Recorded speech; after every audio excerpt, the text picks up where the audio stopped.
Héctor El Güero Palma abandona la Seido con fuerte operativo de seguridad. Ingresa al Centro Nacional de Arraigo. Van 25 muertos por colapso en la línea 12 del metro de Ciudad de México. Familiares despiden al menor de 13 años que falleció.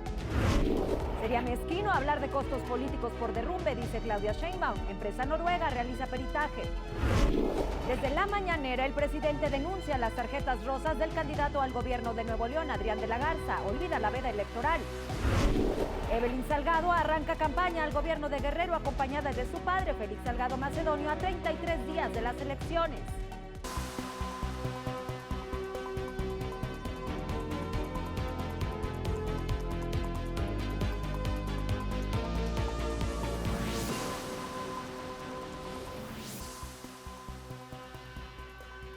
Hola, ¿qué tal? Soy Viviana Sánchez, esto es Latinos Diario. Suman 25 muertos tras el colapso del viaducto elevado de la línea 12 del metro de la Ciudad de México. Todas las víctimas han sido identificadas y entregadas a sus familiares. La Fiscalía General de Justicia capitalina inició una carpeta de investigación por los delitos de homicidio y daño a la propiedad, ambos culposos. Brandon Giovanni Hernández Tapia es el menor de 13 años que viajaba con su padrastro en el convoy cuando la línea 12 del metro colapsó. Su madre y su abuela lo reportaron como desaparecido. Lo estuvieron buscando en diferentes hospitales durante horas y recibieron información contradictoria de las autoridades.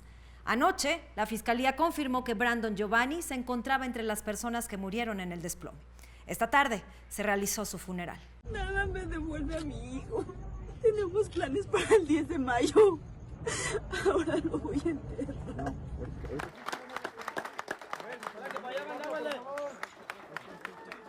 La jefa de gobierno de la Ciudad de México, Claudia Sheinbaum, dijo que sería mezquino hablar de los costos políticos del colapso de la línea 12.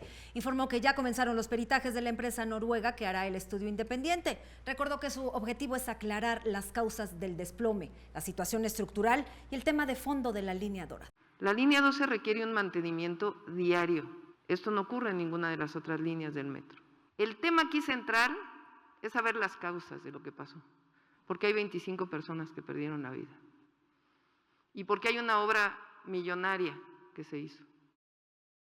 El gobierno de la Ciudad de México realizará una revisión integral a la estructura de la línea 12 y de otras líneas con viaductos elevados. La inspección en Pantitlán comenzó ayer. Según la Secretaría de Obras, los resultados se presentarán el próximo lunes. Como saben, pues toda la ciudad está en un subsuelo blando y las estructuras tienen desniveles. Lo que hay que medir es el riesgo que representan estos desniveles para la operación y eso es lo que estaremos evaluando en los próximos días. La directora del metro permanecerá en su cargo, Florencia Serranía. Estudió ingeniería mecánica en la UNAM. Tiene una maestría y doctorado en ciencias materiales por la University of London. En el año 2000 fue la directora general de planificación en la Secretaría de Transportes y Vialidad.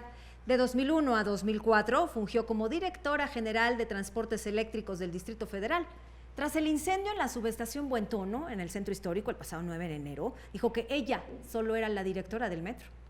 A ver, yo soy la directora general del metro, solamente. La Cámara Nacional de Empresas de Consultoría ofreció al gobierno de la Ciudad de México realizar el dictamen del colapso de la línea dorada. Esta cámara la integran 300 empresas que concentran a más de 4,000 especialistas.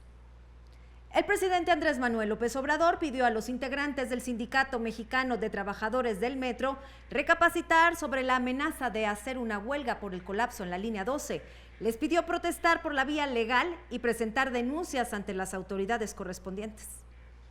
En un comunicado, el presidente de Estados Unidos, Joe Biden, se solidarizó con los mexicanos por el accidente de la línea 12 del metro. Se suma a otros líderes mundiales que han expresado su preocupación. Medios impresos en el mundo como el Washington Post, el Wall Street Journal, Los Angeles Times, el Clarín en Argentina y el Universal de Venezuela dedicaron espacios en sus portadas a la tragedia ocurrida en la Ciudad de México.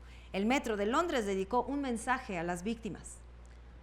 Un juez federal autorizó a la Fiscalía General de la República el arraigo por 40 días de Héctor El Güero Palma, uno de los fundadores del cártel de Sinaloa, mientras se investiga si existen otras acusaciones en su contra. El capo podría quedar libre este sábado, que es cuando se vence el plazo de 96 horas que tiene el Ministerio Público Federal para revisar una denuncia no aclarada en su contra. Según el presidente López Obrador, la gente no sale a protestar en México. En los últimos meses, grupos feministas han realizado manifestaciones contra la violencia de género. La defensa a la candidatura de Félix Salgado Macedonio también provocó el rechazo de algunos sectores y desde diciembre la falta de vacunas ha movilizado a profesionales de la salud. Pero la gente no sale a protestar.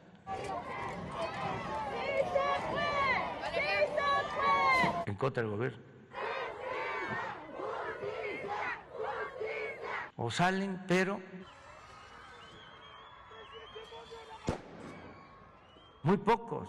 Acudimos a la visita del presidente con la esperanza de que nos diera. Nada que ver. ¡Queremos vacunas! ¡Queremos vacunas! Con lo que está pasando en otros países. El subsecretario de Salud, Hugo López-Gatell, criticó a los médicos privados que presentan amparos judiciales para poder recibir la vacuna contra el coronavirus. No al lugar que una persona quiera, por una vía judicial, en cierta manera saltarse la fila, anticiparse a la vacunación. Aunque en teoría ya había terminado la vacunación anti-COVID a adultos mayores, continúa. En total se han aplicado 10.686.277 vacunas. Ayer, la Secretaría de Salud desapareció del reporte cuántas personas tienen una dosis o cuáles ya tienen el esquema completo. La Secretaría de Educación de Campeche ordenó el cierre de una escuela después de que una maestra dio positivo a COVID.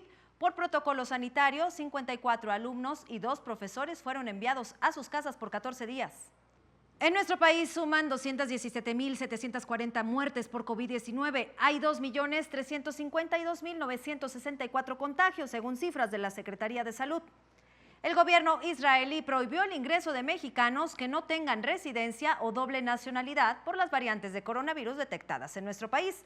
La medida comenzó el 3 de mayo y se aplicará hasta nuevo aviso.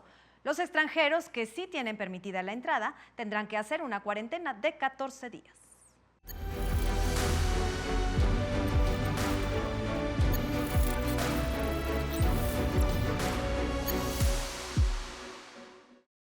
En plena veda electoral, el presidente López Obrador cuestionó al candidato del PRI al gobierno de Nuevo León, Adrián de la Garza, por entregar tarjetas denominadas Mujer Fuerte con un apoyo económico de 1,500 pesos bimestrales, así a las mujeres de Nuevo León.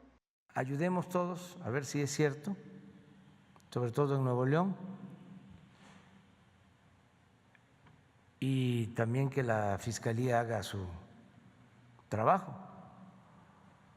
Pero todos tenemos que estar cuidando de que no haya fraude. El presidente reiteró que debe renovarse el sistema electoral en nuestro país. Pidió al INE revelar cuánto presupuesto destinó para promover el voto de los mexicanos en el extranjero.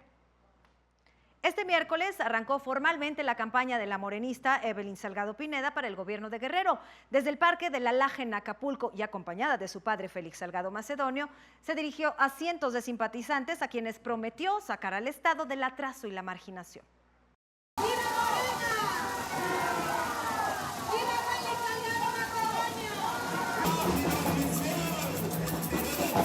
En 3 días como candidata de Morena al gobierno de Guerrero, la campaña de Evelyn Salgado reporta gastos por 1,037,795 pesos.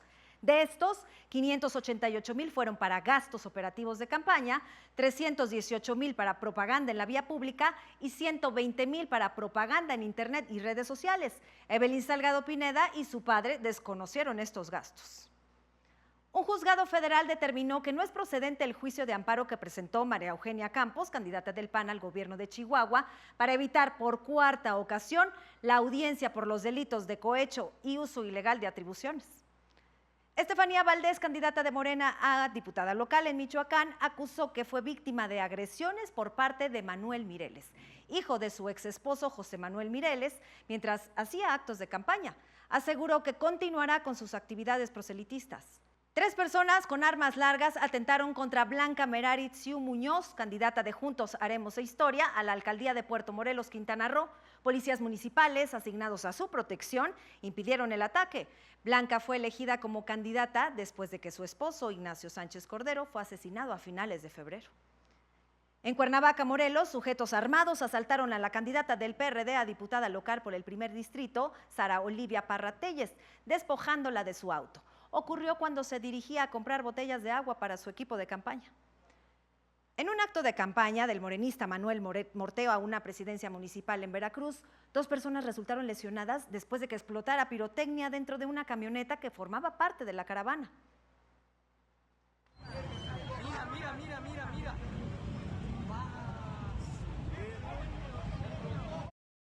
Ante el Pleno del Consejo General del Instituto Electoral y de Participación Ciudadana de Oaxaca, se presentó una denuncia contra el candidato de Morena a diputado local, Alfonso Silva Romo, por condicionar el voto a cambio de programas sociales y por amenazar a mujeres votantes. Autoridades electorales revisarán este caso.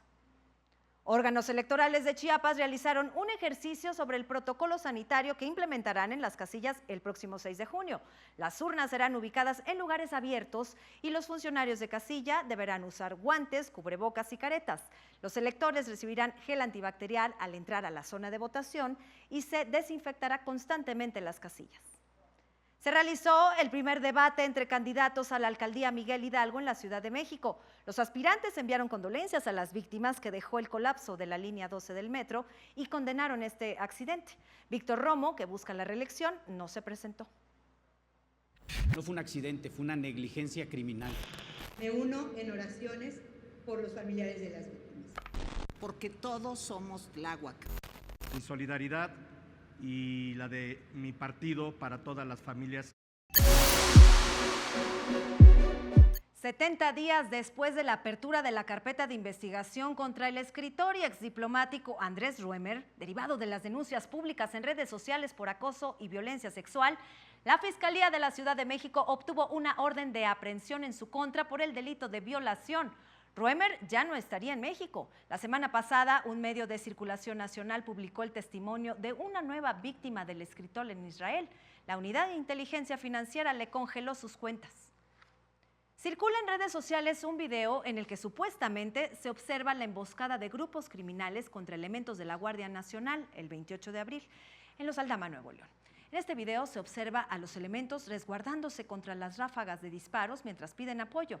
Un miembro de la Guardia murió y otro resultó gravemente herido. ¡Tenemos un herido!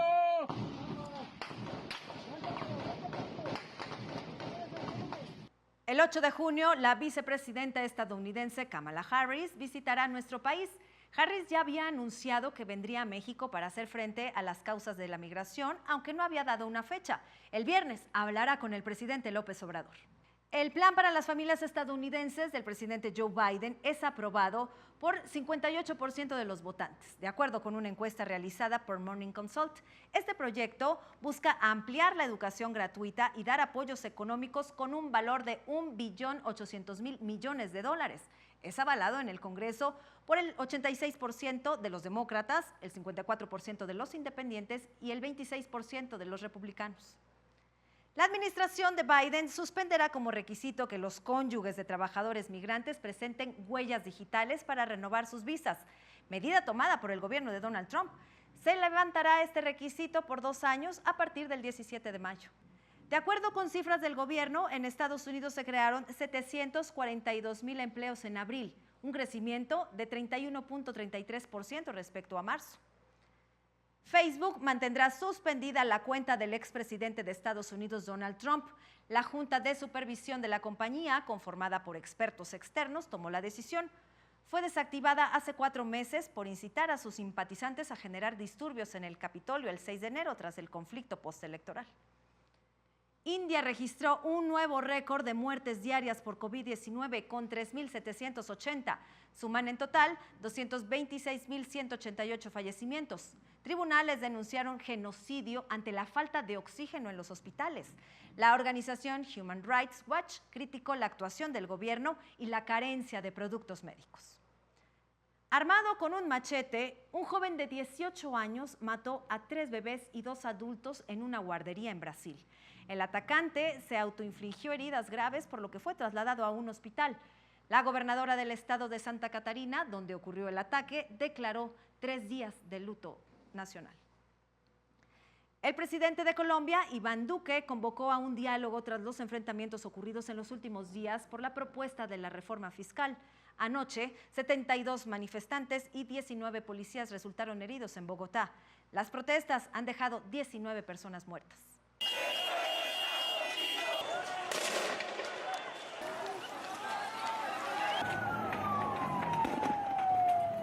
La Casa Christie subastará una botella de vino francés que pasó más de un año en la Estación Espacial Internacional como parte de un estudio científico. Se espera que se venda hasta en $1 millón. Según el director internacional del Departamento de Vinos y Licores de la Casa de Subastas, maduró en un ambiente único, de gravedad casi cero. Lo invito a que continúe informado a través de Latinus. Soy Viviana Sánchez. Muy buenas tardes.